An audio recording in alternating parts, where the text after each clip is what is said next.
So one of the things that, I don't know if it is different, it's unique about Crispi. Let me go back, I'll give you just some baseline on Crispi history. It was founded in 1975, so it's 45 years old this year.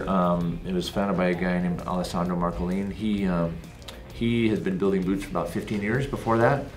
And so he's got 55 years. He's an awesome guy, super good man. But his whole philosophy was contrary to most footwear back in, like, when he started building boots.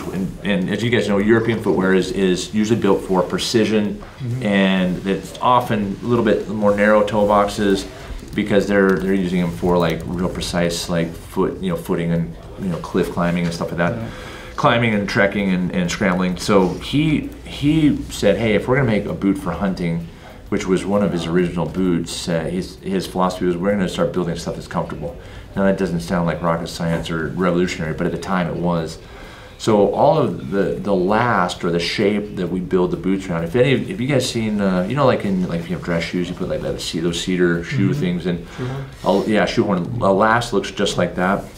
It's they're green. They're extremely heavy, and that's what they actually build in the building process. They shape, that is what creates the shape. So they take the leather uppers that they're sewn, and then they wrap that around the last, and then going down the production line, the last is actually inside as they put the midsole sole on some of these, like put the rubber rand around. So that shape is and it's not the same shape that they used 30 years ago. That shape changes about every 5 to 6 years. They'll consult with podiatrists and other people that are like looking at, because as humans, like, we're evolving, and so the shape of our foot is evolving, and so they also are doing that. When we build boots, we use what's called a board last. This is one example of a board last. This is another one. You can see this is they just put 3.5, so it's a stiffer, and in some areas it's reinforced, in other areas it's thinner. You can see the overall shape of this is kind of has this pre-curve determined on it.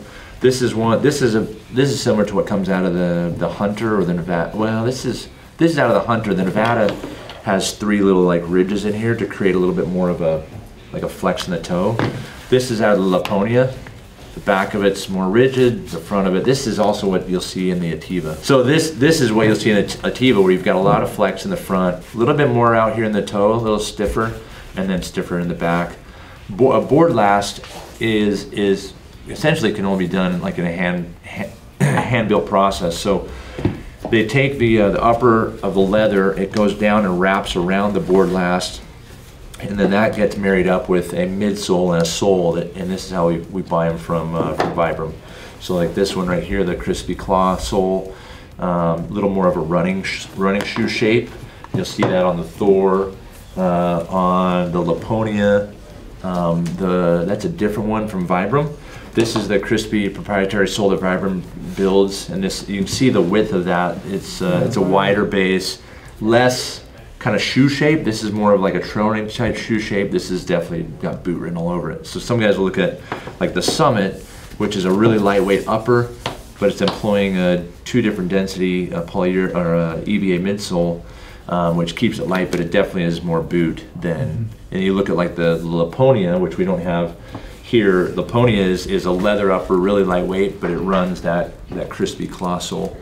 Because of the depth of different, soles will determine how quietly or how soft or loud you walk. I mean, you're not gonna sound like Sasquatch in this, but you're definitely not tiptoeing like a ballerina or anything through the woods. Where this one you can move a little more quietly.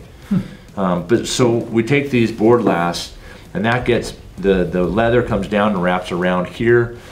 Which has the gore booty built into it. The gore actually surrounds the entire boot, and then that gets sealed, and then this board last marries up with the midsole and the sole, and that's what creates or maintains the shape of the boot, and it really accomplishes a couple things. Number one is it maintains a continuous flex throughout the boot. Some people ask us, like, do you have a shank, or what do you use to stiffen the boot? And if we had a shank that went halfway, then you would have this potential false flex point right here, rather than a continuous kind of same flex throughout the entire length of the boot.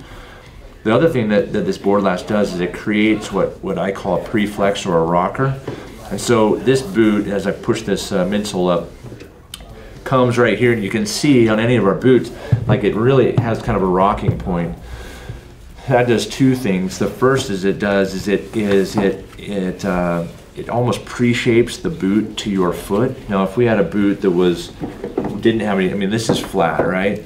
If your boot was just this, the break-in period would be your foot attempting to curve this so that finally that boot and your foot were married up.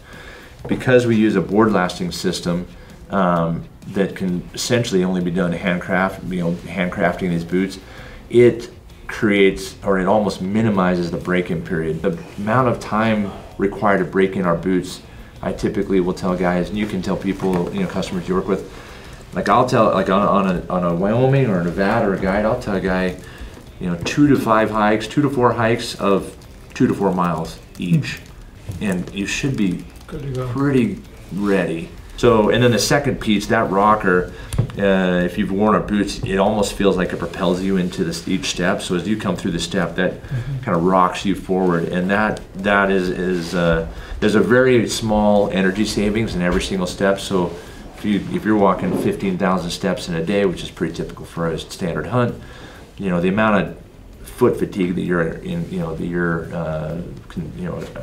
receiving is much less than if your foot was activating every single one of those steps or finishing every single one of those steps without some assistance from the boot. So you have one of these in every model? Every model. It's a full shank.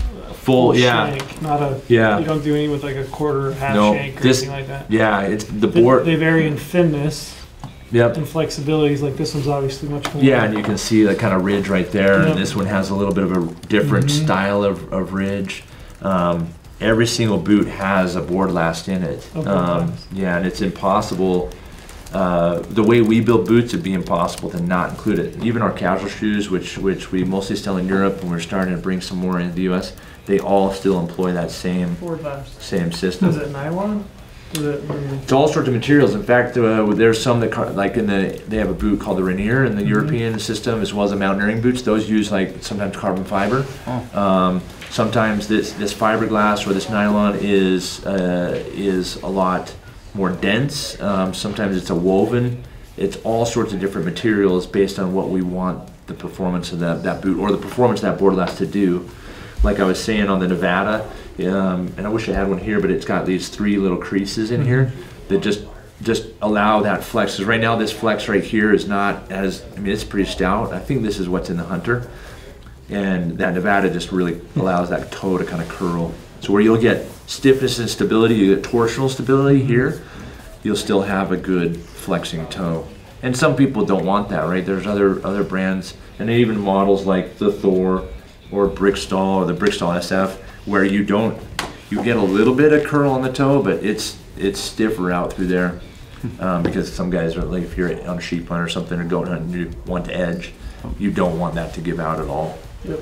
So that's just a little bit of philosophy about how or why we build, and some of the things that you guys can use to educate people and for you to understand like what is going on underneath the boot. 2 other things I'll mention since I've got this. This midsole is proprietary to Crispi. It's called the Crispi crossbow frame midsole. And you'll notice that what we have in the Wyoming is a little bit different this year. I'll put these like that. So this is a new kind of next gen midsole from Crispi that we're introducing this year. It's only found on the Idaho and on the Wyoming 2 boots that you guys are going to be carrying here at goHUNT. So this is not necessarily just styling. This actually is 2 different densities of polyurethane. And the polyurethane is built in a way, I guess if you remember like when Air Jordans came out initially and it's like they built it in a way so it was almost like accordion style. This is what this does. This absorbs and it creates a way for absorbing impact. What we did this year, on the new midsoles, we've got some this lighter density runs all the way out into here a little bit more, and then we've also created some ways for the boot. You can kind of see how that absorbs like that. And the whole desire is really so that you get additional cushioning throughout the boot. On this midsole, where'd that other one go to? All right. Yeah, on this midsole, which we have in the Thor, Laponia carries that, Summit carries that. So two of the boots you guys are carrying uses this is EVA. EVA, this is two different densities. It's not just for colorway. I mean, there's some design, of course, but two different densities of EVA. EVA, no doubt, is lighter. Like if any of you guys have a trail running shoe like Ultras or Brooks or something, they're a dream when you put them on. They're just like being in heaven for about the first 5-6 months, and then after about 8 months of hard use, you're like, I would barely mow my lawn in these, because you're feeling every single like impact. Like, yeah, you run on them, and you're like, gee, I'm gonna start crying, and that's because EVA of different densities will start to break down, and I don't mean like it's breaking down like it starts to disintegrate, but it stops absorbing impact a little faster than polyurethane. Now, benefit is it's a heck of a lot lighter. So there's some and we can run different densities. So you might see the physics. One of the research papers I read talked about EVA breaking down. It usually has between 14,000 impacts to about 35,000 impacts, where it starts to go from 100% absorption or near that to 98 point whatever, and slowly breaks down. If you look at polyurethane, though, polyurethane will go from about mid-20s to about 85,000 impacts until you start to feel that absorption. The absorption no longer happening within the midsole, but it's now being transferred to your skeletal system and your muscular system, where now you're making up for that.